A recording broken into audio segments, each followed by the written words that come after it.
Example 10.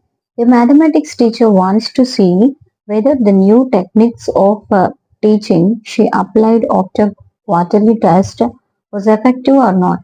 She takes the scores of the 5 weakest children in the quarterly test out of 25 and in the half yearly test out of 25. So ఇప్పుడు దీన్ని మనం graph లో represent చేయాలి. So ఇక్కడ same ఒకే student కి quarterly and half yearly marks ఇచ్చారు. అంటే ఇక్కడ మనం డబుల్ బార్ గ్రాఫ్ గీయాలన్నమాట. ఓకేనా? సో ఇలా మనం హారిజాంటల్ గా ఒక లైన్ అనేది డ్రా చేస్తాం. దీన్ని ఎక్స్ యాక్సిస్ అండ్ వర్టికల్ గా ఒక లైన్ ఆల్రెడీ ఉన్న లైన్ మీదనే డ్రా చేయాలమ్మా.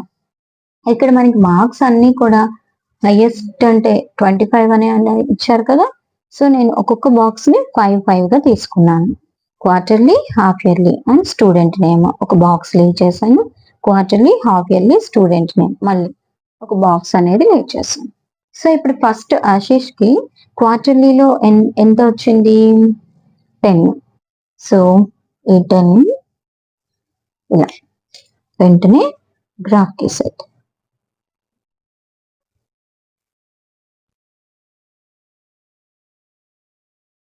సో 10. నెక్స్ట్ హాఫ్ ఇయర్లీలో 15.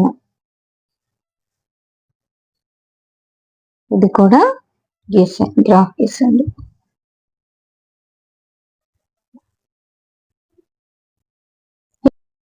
సో హాఫ్ ఇయర్లీలో 18.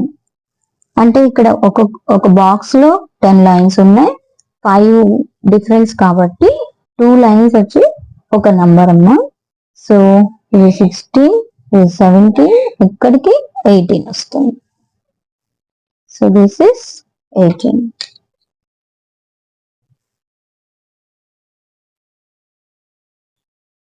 ఇలా స్కేల్ తో చక్కగా డ్రా చేసాం.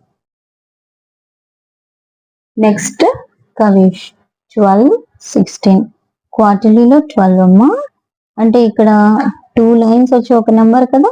So this is 12 and 16. 15 తర్వాత 2 లైన్స్. నెక్స్ట్ 20, 21. ఇది 20, 2 లైన్స్ కదా, ఒక నెంబరు. ఇది 21. 9, 15.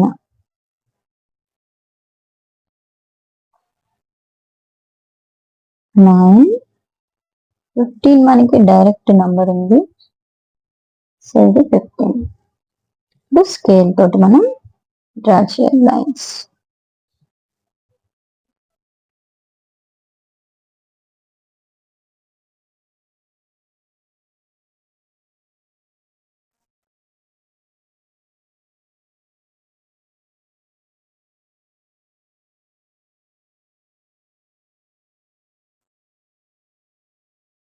ఇది డబల్ బార్ గ్రాఫ్ అన్నమాట.